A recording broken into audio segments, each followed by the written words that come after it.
नागभीड तालुक्यात असलेल्या घोडाझरी प्रकल्पावर पर्यटनासाठी गेलेले 5 मुले तलावात बुडल्याची घटना समोर आली आहे। ही घटना आज शनिवारी सायंकाळ 4च्या सुमारास घडली। घटनास्थळी नागभीड पोलीस दाखल झाले।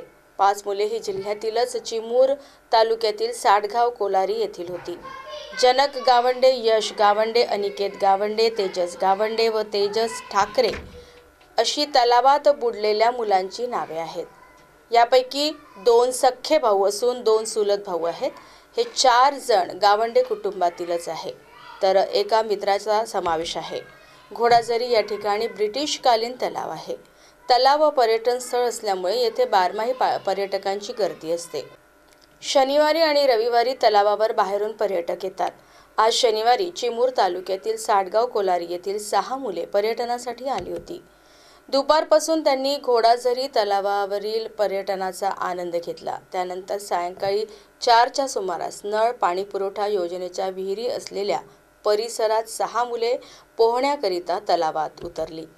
पाण्याची पातळी खोल गेल्याने आणि या परिसरात डोह असल्यामुळे 6ही जण डोहामध्ये बुडाले।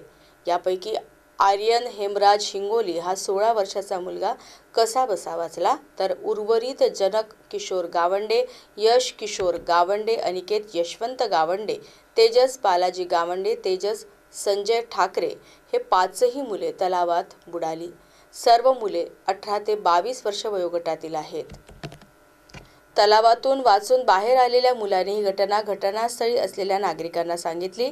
त्यानंतर अवघ्या काही वेळातच नागभीड पोलीस घटनास्थळी दाखल झाले। 5ही मुले तलावातच बुडालेले आहेत। सदर घटनेची माहिती मुलांच्या कुटुंबियांना साडगाव कोलारी येथे देण्यात आली। पोलिसांनी घटनास्थळी प्राथमिक चौकशी सुरू केली।